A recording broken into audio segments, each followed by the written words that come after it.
A continuación, Economía y Negocios.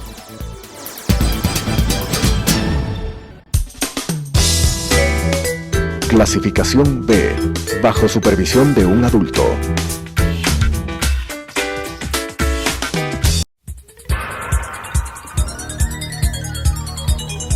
Las opiniones vertidas en este espacio por la producción y dirección del programa son de exclusiva responsabilidad de sus autores y de quienes intervienen en ellos.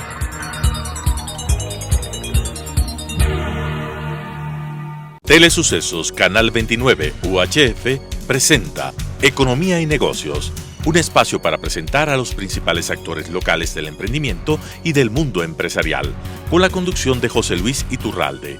Economía y Negocios.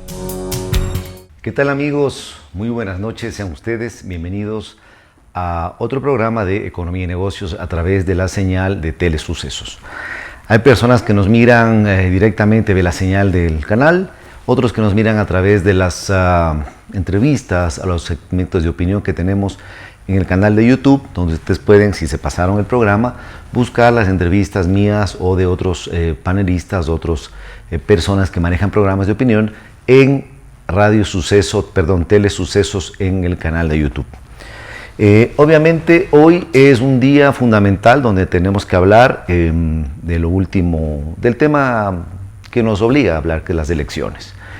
El pasado 7 de febrero se dio un resultado ya de tanto que veníamos hablando, se habló tanto por meses de tantos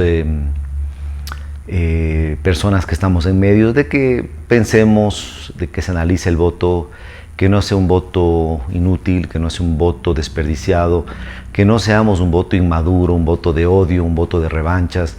Sin embargo, se vio una votación muy fragmentada y se evidenció que la democracia en el Ecuador todavía es una democracia débil y sustentada por un populismo que fue, en los últimos, sobre todo en los 10 años del gobierno de Correa, ideologizaron a las escuelas, ideologizaron a las personas. Eran días de sabatinas, años de sabatinas fueron, días enteros donde había cadenas nacionales, los textos de los alumnos en las escuelas eran ideologizados, de tal manera que llegamos a ser un país donde poco sabemos de la historia mundial y poco sabemos de nuestra propia historia. Si no nos acordamos qué pasó aquí en el Ecuador hace apenas 7, 8, 9 años, imagínense, ni cómo hablarles de qué pasó en la Revolución Cubana, o la Revolución Venezolana, o la Revolución Sandinista, o qué es el peronismo en Argentina. Y me da mucha pena porque pienso que el Ecuador se ha perdido algunas elecciones de elegir mejor. Simplemente las campañas estratégicas de algunos grupos políticos son enfocadas a dividir y a buscar odio o revancha contra alguien a quien le culpan de ser el responsable de su situación económica actual, que puede ser muy pobre o yo qué sé. Justamente topaba este tema del Che Guevara porque me pude ir en este último feriado de carnaval. Tenía que irme al oriente, a la parte íntegra, muy adentro en el río Napo, casi a la zona de Suchufindi, casi a la zona de Yasuní y Teté. Muy bonito, amé más el Ecuador de lo que amaba antes, porque si bien conocí el oriente no me había adentrado tanto como fue esta vez. Y me llamaba la atención porque fui por tierra el ver una gran cantidad de buses de cooperativas de la zona que tenían atrás un sticker gigante del famoso Che Guevara, Ernesto Guevara de la Serna, el famoso personaje de la Revolución Cubana, quien junto con Fidel Castro, con Juan Almeida, con Raúl Castro, con Camilo Cienfuegos y otros soldados de esta revolución logran hacerse del poder, botando del poder al dictador de entonces, Fulgencio Batista, sin imaginar que lo que les venía al pueblo cubano era algo peor o terriblemente más grave de lo que tenían viviendo, ¿no? El Che Guevara, lean por favor, instrúyanse, miren en las biografías, buenas y malas, a favor o en contra, y van a llegar a la conclusión que era un sanguinario terrorista asesino, un hombre que le gustaba tanto disparar y no tenía problema en que el a quien va a disparar hasta para jugar podría ser alguien que piense distinto a él. Él muere en Bolivia porque uno de sus retos era ampliar esta revolución cubana a todo el mundo. Él luchó en el Congo buscando apoyar a un sector que iba por el lado del comunismo, el comunismo que en esa época estaba como de moda, digámoslo así, ¿no? Lo mismo quiso hacer en Bolivia y fue capturado y dado muerte por un militar boliviano, y la historia del Che Guevara muere ahí. Hay voces que hablan de una complicidad de Fidel Castro, lo cual es simplemente un mito, habrá que comprobar, porque Fidel Castro tenía mucho temor del nivel de carisma y gusto que la gente tenía hacia el Che Guevara. Era el ídolo de la revolución. Siendo argentino de nacimiento, en Cuba él llega a ser ministro de Trabajo y ocupa varios puestos importantes, un hombre muy querido.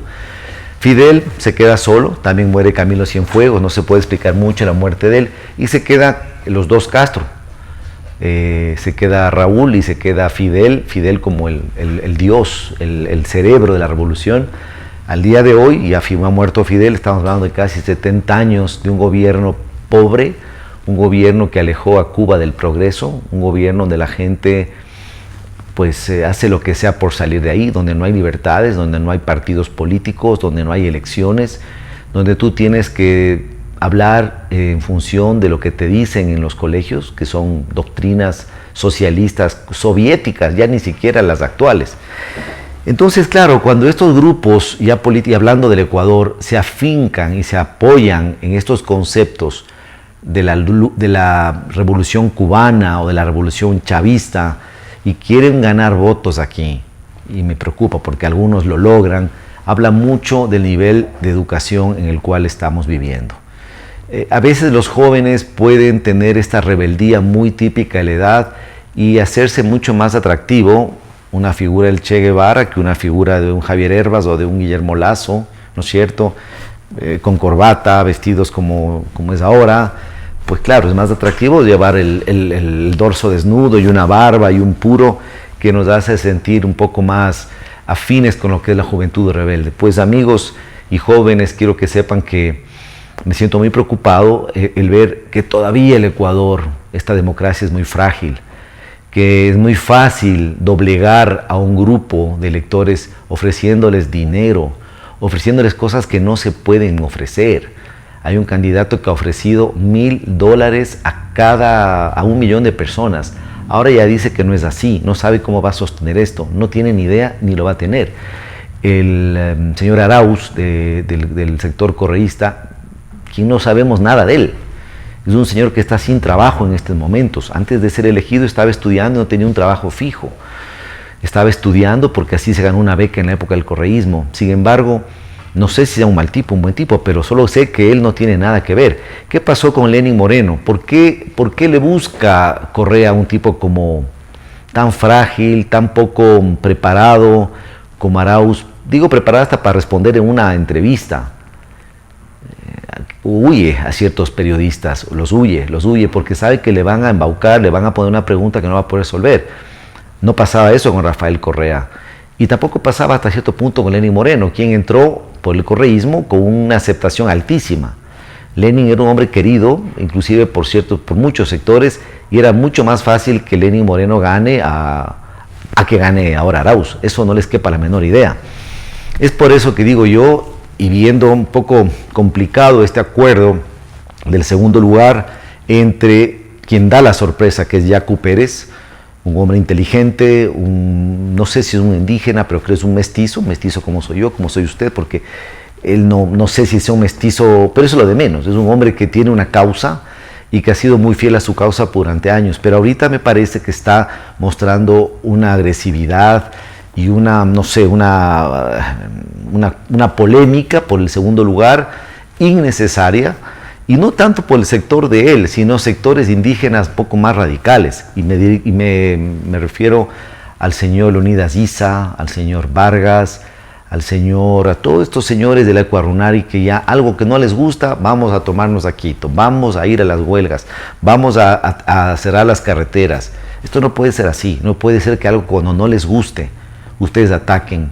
Y algunas personas, no todas, que leo en Twitter, diciendo disparates como la derecha que nos ha robado siempre, o fulano no es indígena, pero este sí es indígena, entonces apoyamos al indígena, y si Yacu apoya a Lazo, entonces no apoyamos, pero si apoyamos, veamos, es una cosa cantinflesca lo que se ve en redes sociales. Es importantísimo que el país crezca, que el país madure, que la gente de opinión sigan siendo eso, líderes de opinión, para que guíen un pueblo. Con mucha pena dimos el adiós ayer al doctor Gustavo Noboa Bejarano, expresidente de la República, respetable expresidente, respetable como lo fueron casi todos, y esto me refiero desde la época de Roldós, quien murió tristemente en un accidente, doctor Hurtado, Osvaldo Hurtado, posteriormente el ingeniero Febres Cordero, un caballero, un hombre polémico, pero ante todo un caballero, un hombre que salía por las calles, la gente se tomaba fotos con él, un hombre muy querido, obviamente, sobre todo en la provincia del Guayas y en varias provincias del Ecuador. Después vimos al doctor Borja, un hombre que puede caminar con la frente en alto en cualquier parte del mundo o del Ecuador y va a recibir elogios y aplausos. Pasa algo similar luego cuando vino la democracia. Qué pena no poder decir lo mismo de Abdalá Bucaram, quien con su polémico gobierno y destierro lo único que generó es más división y odios acá. El coronel Gutiérrez, quien puede caminar libremente por Ecuador, ya que todo lo que se ha dicho de él ha sido calumnias y mentiras. Un hombre que hizo una buena presidencia y a quien se lo puede saludar, conversar, y que sabíamos que políticamente iba a ser muy difícil. Su tiempo ya pasó. Yo creo que su tiempo ya pasó y su cadena, su estrategia publicitaria pues tampoco le ayudó. Hablamos ahora luego del doctor Gustavo Noboa Bejarano, quien hace un gobierno fantástico en cuanto a muchas cosas, muchos aciertos y desaciertos. No hubo un gobierno perfecto, pero su voz siempre ha sido un referente anti la filosofía del socialismo del siglo XXI, como la de Osvaldo Hurtado, como la del expresidente Lucio Gutiérrez, como la expresidente Osvaldo Hurtado, ya lo dije. Quisiera en este momento, a pesar de que el doctor Borja está, digamos, retirado de la política, pero ha sido él quien ha impulsado la candidatura del señor Javier Herbas, quien viene a ser el outsider y da una interesante sorpresa, pero quisiéramos conocer mucho más de él, su vida, sus problemas, sus matrimonios, conocer más al candidato y no votar simplemente por una novelería. Es importante que conozcamos más porque pienso que este señor tiene un importante futuro político, al menos en las provincias donde se consolidó, que puede ser Pichincha y ciertas otras ciudades de la sierra. Fue el candidato joven que pegó, inclinó y tuvo esta empatía con un sector joven, que para mí sin duda eran los votos que iban para Lazo. Lazo sacaba sin lugar a dudas, si no estaba Herbas, un 28-30% que le hacía ganador en la primera vuelta. De pronto las estrategias de Lazo no le hicieron ver como amenaza a Herbas, sin embargo lo fue, y es él quien le quita los votos. Y de ahí, bueno, hay un grupo pequeñísimo de varios otros respetables candidatos, digo respetables, pero que no tenían ningún tipo de opción, y sin embargo se presentaron a los debates. Recibieron dinero del CNE, no todos, hay un par que no recibió, aparentemente tienen que devolver, que es Pedro Freile y el doctor César Montúfar, hombres respetables, pero pienso que les convino más hacerse un poquito más conocidos, usar los medios estos que les daba la prensa para hacerse más conocidos, buscando a futuro una elección. Cuando mire, con los votos de Pedro Freile, un hombre que piensa y manejado más o menos un discurso similar a Guillermo Lazo, esos votos le ubicaban de una a Guillermo Lazo en segundo lugar. Tal vez factaron mejores consensos en esta altura. Pero bueno, se viene una segunda vuelta donde aparentemente, según los conteos y según lo que se ha dado, aparentemente, digo hasta que lo esté oficializado, sería Guillermo Lazo frente a Andrés Arauz del correísmo. Habrá que ver si Yacu Pérez, a través de las denuncias, podría remontar. Lo veo muy difícil, más bien pienso que en el reconteo va a haber sorpresas más en favor de Lazo que en favor de Yacu Pérez, sobre todo en Manabí, donde se habla que hubo aparentemente un fraude grande, donde no tengo duda de que fue así. Es un feeling que tengo porque siempre ha sido así en esta provincia, donde el correísmo siempre ha sido fuerte. ¿Qué nos queda por delante, amigos? Escoger en algo un malo conocido, ¿no es cierto?, y un bueno por conocer. El refrán dice malo conocido que bueno por conocer.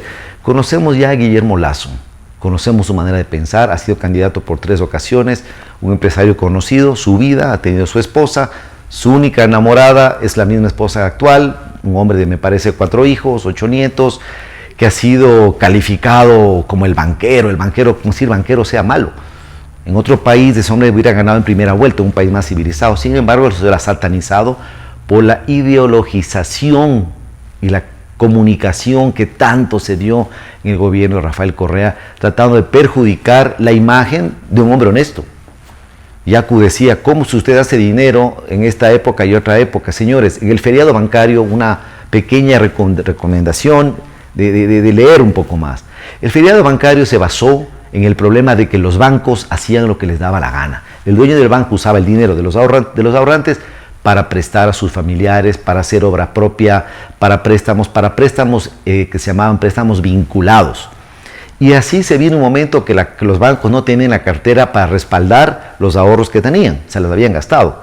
Así cayeron bancos muy grandes. El más grande, pues Filambanco, cayó el Banco de Préstamos, el Banco de Crédito, importantísimo banco, cayó el Banco Unión, cayó la Previsora, cayó el Banco El Tungurahua, cayó el Banco Popular, cayó el Pacífico, que fue tomado por la AGD, que está funcionando ahora y es un banco estatal, pero no cayó el Banco de Guayaquil, no cayó el Banco Pichincha, no cayó el Produbanco, no cayó el Banco Internacional. Tenían las cosas muy sólidas y muy claras que les permitieron mantener estables sus finanzas.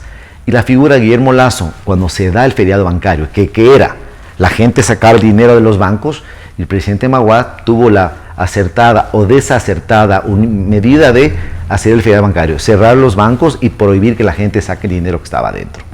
Y lo que se hizo, se les daba un diploma diciendo, el señor tal tiene esta cantidad de dólares en este banco, en un papel que lo podrá comprar después. Fue una medida extrema, definitivamente. Difícil, pero era un momento que el país pasaba post una guerra, post una serie de problemas causadas por la corriente del Niño en la costa ecuatoriana, que estaba destruida, completamente destruida.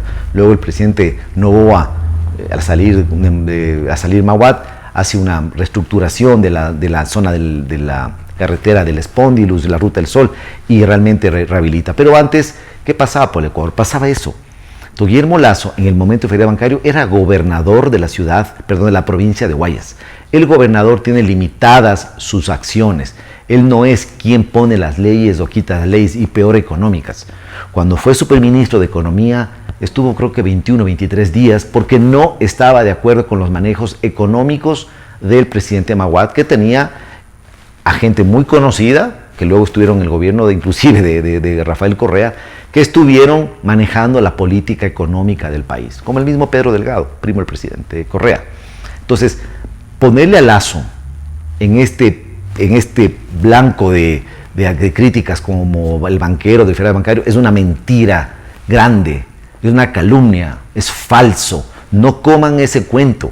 La gente que salió del país por esos años no tiene nada que ver con Guillermo Lasso. Por el contrario, es un hombre que ha dado trabajo, que ha invertido en el Ecuador, que tiene sus intereses en Ecuador, que vive en Ecuador, sus hijos viven en Ecuador, su esposa, sus nietos, han creído en el Ecuador. Y al nivel económico, Guillermo Lasso podría vivir donde él quiera. Entonces, no estoy haciendo campaña por él, estoy tratando de abrir los ojos a que tenemos una opción de votar por un demócrata o continuar la segunda parte del gobierno de Rafael Correa con Andrés Arauz.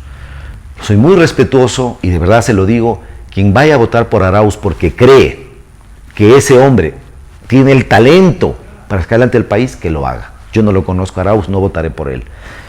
Quien tenga intenciones de votar por Arauz porque ya me han dicho, yo si gana él haré negocios, o porque tienen un pariente que va a la asamblea y les dará alguna ayuda, un cargo, no lo hagan. Voten porque ustedes piensen que sería un mejor gerente del país.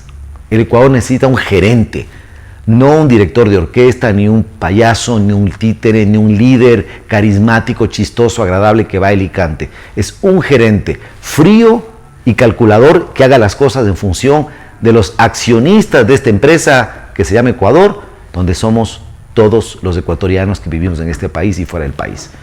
De mi parte ha sido todo por hoy. Nos vamos a ver la próxima semana y analizar profundamente los avances de los acuerdos que ojalá se den por el bien de la unidad del Ecuador. Muchas gracias. Las opiniones vertidas en este espacio por la producción y dirección del programa son de exclusiva responsabilidad de sus autores y de quienes intervienen en ellos.